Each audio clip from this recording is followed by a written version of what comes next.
മല്ലിക സുകുമാരനോട് B J പിക്ക് പറയാനുള്ളത്, നിങ്ങളുടെ വീട്ടില് ഒരാളുണ്ട്, ആരാ? മല്ലിക സുകുമാരന്റെ മരുമോള്. ആ മരുമകള് അർബനിക്സ്, ആ അർബനിക്സ് എഴുതിയ പോസ്റ്റ് ഉണ്ട്. അതിലെന്താ പറഞ്ഞത്? നാട്ടിലെ ജനങ്ങളോട് തരത്തിൽ കളിക്കണ എന്റെ ഭർത്താവിനോട് വേണ്ടാണ്.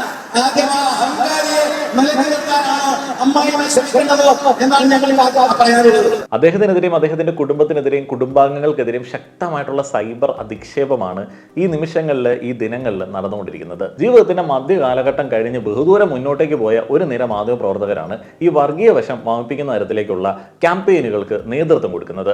ആളുകൾക്ക് വേണ്ട തരത്തിലേക്ക്, വർഗീയ ചിന്താഗതിയുള്ള ആളുകൾക്ക് വേണ്ട തരത്തിലേക്ക് വാർത്തകളെ വളച്ചൊടിച്ച് ഫാക്ട് എന്ന് പറയുന്ന ഒരു കാര്യത്തിന്റെ ലാഞ്ചന പോലും ഇല്ലാത്ത കാര്യങ്ങൾ പ്രസന്റ് ചെയ്യുക എന്നുള്ളതാണ് ഇവരുടെ പ്രധാനപ്പെട്ട ഒരു ലക്ഷ്യം. ഈ വിവാദം അവസാനിക്കുകയാണെന്ന് തോന്നിയ സമയത്ത് തന്നെ എവിടെയോ കിടന്ന കുറച്ച് ക്രിസംഗികളെ വലിച്ച് ഈ ഒരു പ്രശ്നത്തിലേക്ക് ഇട്ടിട്ടുണ്ട്. പൃഥ്വിരാജിന്റെ പടങ്ങളിലൊക്കെ ക്രിസ്ത്യാനികൾക്കെതിരായിട്ടുള്ള കാര്യങ്ങളാണ് എപ്പോഴും പറയുന്നത്. ആന്റി ക്രൈസ്റ്റ് മെന്റാലിറ്റിയാണ് പൃഥ്വിരാജിന് എന്നൊക്കെ പറഞ്ഞ് എവിടെ നിന്നോ വലിച്ചടച്ച കുറച്ച് വാർത്തകൾ മറുനാടനെ പോലുള്ള മാധ്യമങ്ങൾ ഷെയർ ചെയ്യുന്നുണ്ട്. സംഘികളുടെ കൂടെ നിന്ന് കഴിഞ്ഞാൽ എന്തെങ്കിലുമൊക്കെ തടയും, അവന്മാർ ഊരിക്കളഞ്ഞ കാവിക്കളസമെങ്കിലും ഇടാൻ കിട്ടും എന്നുള്ള ആ ഒരു ആഗ്രഹത്തോടെ അവർക്ക് വേണ്ടി പ്രവർത്തിക്കുന്ന പല ആളുകളുണ്ട്.